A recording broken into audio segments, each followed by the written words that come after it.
So I finally watched a movie Taken with Liam Neeson. And you know the worst thing I hate about movies like Taken? When the main character is better than anybody else in the movie. They literally have this old man taking on anybody that comes his way and never gets a finger laid on him, never gets a scratch on him. Nothing ever happens to this guy. He might get hit once or twice throughout the movie, but that's about it.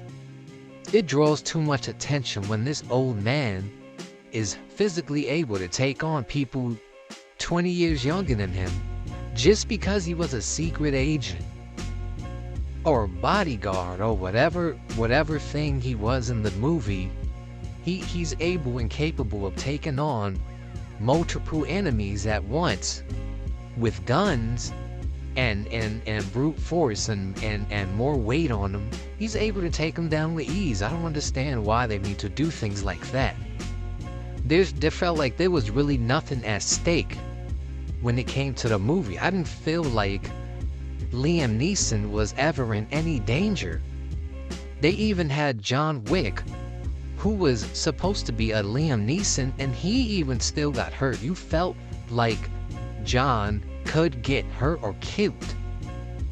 John wasn't just able to take out everybody. There was certain henchmen that were on different skill levels when it came to certain things against John, but they were also people who were on his skill level and probably above that he had difficulty with. Not Liam Neeson. This guy just taking on anybody. It don't fucking matter where they come from. It don't matter their past history and their skill level. He's just taking on anybody, and it don't matter what you're doing. He's gonna be able to take you down. This old man.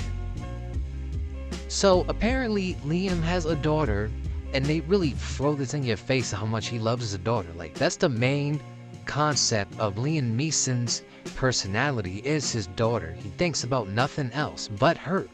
The whole movie is based around his daughter. There's nothing else but his daughter and him. And she wants to go to Paris or France. It was one of those. She wants to go to Paris or France with her friend. And Liam Neeson is adamant about letting her go, but eventually he lets her go. He gives her a few sets of rules. Don't do this. Call me here and there, and make sure you're safe, all right? And she's like, okay, I'll listen to you. She doesn't listen, of course. But, yeah, so they get to Paris, and they meet this guy. And apparently this guy is some type of sex trafficker, and they tell him where they're at. They just met the guy, like, literally for a single minute. And they're already telling him where they're going to be staying. The floor, the exact room, all of that shit. Like, these white girls are really crazy. And this apparently because the friend that went with her wants to have sex with him. She says French guys do it the best. How the fuck do you know that? I heard French people do it the best. Who says stuff like that? I don't know. But yeah, because of that white girl, Liam Neeson's daughter ends up getting kidnapped into sex trafficking. And now it's Liam Neeson's job to go find her and save her. And you know, it's just so much unbelievability in the movie. I don't understand what made the movie so great. I don't understand where the hype was with this movie when it comes to Liam Neeson's old ass doing these things, these impossible things that are so unbelievable. It draws you out of the movie. 9 times out of 10, I'm just listening to this dude talk because he has a very, very good voice for voice acting. It sounds like every scene he was in was dubbed over, and he recorded each scene again in the studio because his voice is just so, I don't even know how to explain it, but it's just like the perfect voice. I wish I could do what he does with his voice, but I can't. So that's mainly my thing with after a few minutes of seeing this dude doing what he's doing, and I'm like, bro, that's nearly impossible. You're like, what, 70? How the fuck are you taking on 5 guys with guns? I don't understand it. I hate when they make the main character invincible. You have no reason to give a fuck about what he's doing. You have no reason to care about why he's doing what he's doing or how he's doing it when there's nothing at stake. But everybody else's lives, everybody else he's putting in danger, you're more concerned about, other than Liam Neeson, because this dude's invincible. That's why I liked movies like a movie called The Raid. The Raid has people who can do impossible things, but they still get hurt. Their lives are still at stake. They're not invincible. There's life-threatening situations that you actually feel concerned about everybody in the movie. The good guys, sometimes the bad guys, because the bad guys are just as cool in the Raid movie as the good guys. But it's not just one dude who can do everything and not get hurt. He gets hurt, he bleeds, he gets cut, he gets damaged, all of that shit, and he still ends up saving the day. But Liam Neeson, he's Superman. Can't nothing touch this guy. He's doing kung fu, he's backflipping and Matrix and all of this shit with guns, bro. Can't nobody touch him. Nobody in all of France can get a hold of him, man. He's driving through buildings and shit with cars. Bro, he's just fucking Superman. He's just fucking Superman. And it drew me out. I'm like, ain't no way he's doing all this shit. This is impossible. I don't care about your daughter no more. Actually, the whole daughter thing wasn't even that important. It was the main focus of the movie, but for me, I didn't give a fuck about the daughter. The daughter was annoying as hell. The daughter had a birthday party, and of course, Liam is separated from his wife, and his wife is a complete jackass and treats Liam as if he doesn't do anything for his daughter, when he constantly shows that he does everything for his daughter. His daughter loves him. Why do they have moms do that with fathers who's actually there in movies? Liam Neeson came to her 17th birthday party. He went to her 17th birthday party, and he gave her a karaoke machine because apparently she wants to be a singer. And the mother's like, a karaoke machine, really? And he's like, well, yeah, because she likes to sing and she wants to be a singer. And the mom's like, maybe when she was 7. Even when she was 7, she wanted to be a singer. You're never around. The daughter come to see the president. She was happy about it. She's like, oh my God, a karaoke machine. Thanks, Dad. I love you. All that shit. But unfortunately, the mother married another rich guy. And the rich guy got her a horse. She tosses the damn karaoke machine on the floor and runs towards the horse and starts riding on that bitch. And Liam Neeson is like, well, hey, this is a bottom bitch. This motherfucker got a goddamn horse, and I can only afford a fucking karaoke machine. And I'm like, bro, it's cool, man. It's cool, bro. Let her think the money is more important, bro. Because pretty soon she gonna find out daddy, the original daddy, is the nigga. Fuck that horse, bro. They never bring up the horse again, by the way. Her aspirations to be a horse rider never came back up. And then it gets to the scene where the daughter's trying to convince the father to let her go to Paris. And she kind of sprungs it up on him while they're eating dinner at a restaurant or something. And Liam is like, well, you could have talked to me about this because the world isn't safe. And you're too young to be going all the way to another country on your own. And the daughter's like, my friend is coming with me and she's practically 18. So I think I'm gonna be okay. And we're gonna have a bunch of her cousins there too. So everything is fine. Now Liam is like, bro, I gotta think about this. And the mom's like, nah, you hate your daughter, man, you never do nothing, you're never there. I'm like, bitch, shut the fuck up, bro. He's trying to make sure his daughter is safe. And then it comes back to bite your goofy ass because she ends up getting into danger. Mom, who cares about her daughter so fucking much? At least Liam Neeson's taking precautions. I'm like, yeah, goofy ass, but just let her daughter do whatever the fuck she wants to and ends up getting kidnapped. Like, what if Liam Neeson had died a year before this shit happened? What would we have done then? Never around. Hey, your father's dad. He wouldn't have let this happen.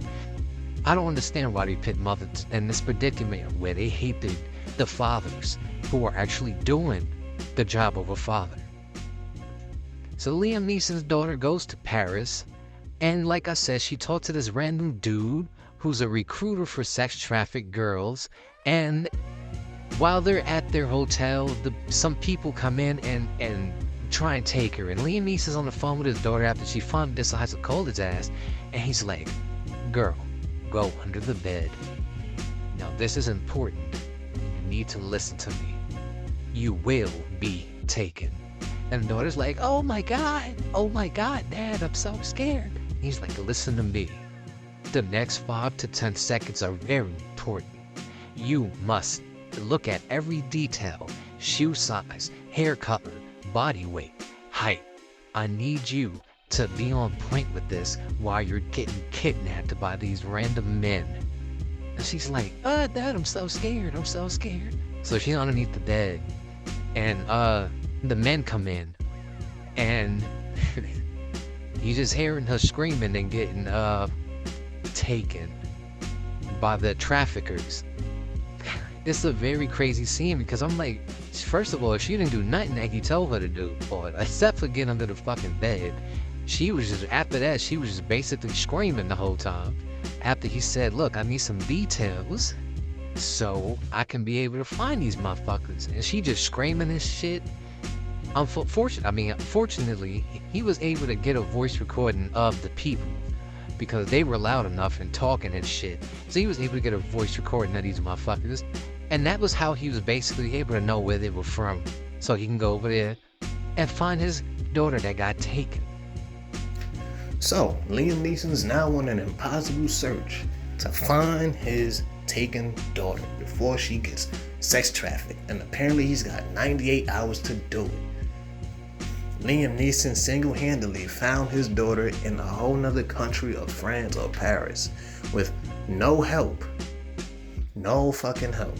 He had small bits and pieces of people who helped him, but he basically had no help. He did everything on his own, bro. Nigga was fucking Superman, like I said. Did every fucking thing he needed to on his own. And like I said, it drew me out, man. I was not prepared for Liam Neeson to be such a badass. I think that's the first movie I've ever really noticed him in. I don't know if I've seen him in other movies, but Taken is the only one I've actually seen him in. And I wasn't prepared to see an old guy doing what he was doing against all these young people. And it drew me out of suspense and tension and fear for his life. I wasn't worried about the nigga. I wasn't worried about his daughter. She was barely in the movie after the fucking get to know her and see how much I love you scenes. After that, she wasn't even a part of the fucking movie until the end. And that shit was crazy, bro. So he finds his damn daughter. He finds the bitch. And they go back home. And they're at the airport. It's like nothing happened. It's like nothing happened at all. They're in the airport. Everybody's hugging and, oh, I missed you. The mother's like, thank you. Thank you for finding her. I know you could do it. Thanks. And the new rich stepdad is like, if there's anything you want, I'll do it, man. I'll give you whatever you want.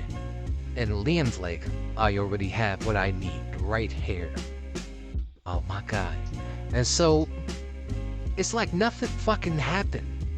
It's like nothing happened at all. They're leaving the airport. And the daughter gets in the car with the mom and the fucking rich stepdad. I'm like, I would be all over my dad right now. Like, this nigga literally went through hell and back to try and find me. And the first thing you do when you get back to the United States is go right back home with these two motherfuckers who led you into the situation you was in. I don't understand how she just easily left her father like that. Like, come on, bro. He just literally saved your life from sex trafficking. Nigga killed a bunch of people for your bitch ass, and you're just gonna leave in another car with your stepdad and your mom? I would have went home with dad that day. I would have spent a few months with dad, bro. Dad just saved my life, my nigga. Dad was there for me when mom couldn't do shit, and fucking stepdad's money didn't do a damn thing for me. Dad was the one who actually came himself and did all this work to get my ass out of being sex trafficked. But no, I'm gonna go with stepdad. I'm gonna leave with mommy. And boom, it's like nothing ever fucking happened. I don't understand why it ended that way. It ruined it. I was so mad, like, really, why would you leave with him and not go home with dad, who just sacrificed his life for your ass, basically? But no, she hugs him and, I love you so much, daddy. I love you so much. And she gets in the car and they drive away. He's like, I'm gonna take a taxi. The mom is like, are you sure you don't want to come with us? You can come with us. And he's like, no, I'm just gonna take a taxi. And they hug and they kiss and then boom, they're gone. Really? All that work for no real payoff. It was really just a very terrible ending. And apparently there's 2 more movies. I just never understand this movie really. Man, it wasn't really that entertaining. The Family Guy parody was better than this shit. It's crazy when Family Guy makes a better parody of a movie than the original movie was. Like, Taken. Bro, I literally gave it a 3 out of 5. I mean, it wasn't bad, but it just wasn't what I expected. Maybe my head is just full of all this new shit and all these new action movies like John Wick and fucking, like I said, The Raid, where there's actual suspense and tension between the main characters on what they're up against. Maybe I'm just too spoiled with these things because Taken is a pretty old movie. Just like The Bourne Identity, it's the same thing, bro. Like, nothing at stake is pretty fucking boring when it comes to the life-threatening situations. And I don't ever see why it was really that great of a movie in the first place. So like I said, 3 out of 5. Liam Neeson, great voice. I don't understand how he became Superman, but yeah, that's about it.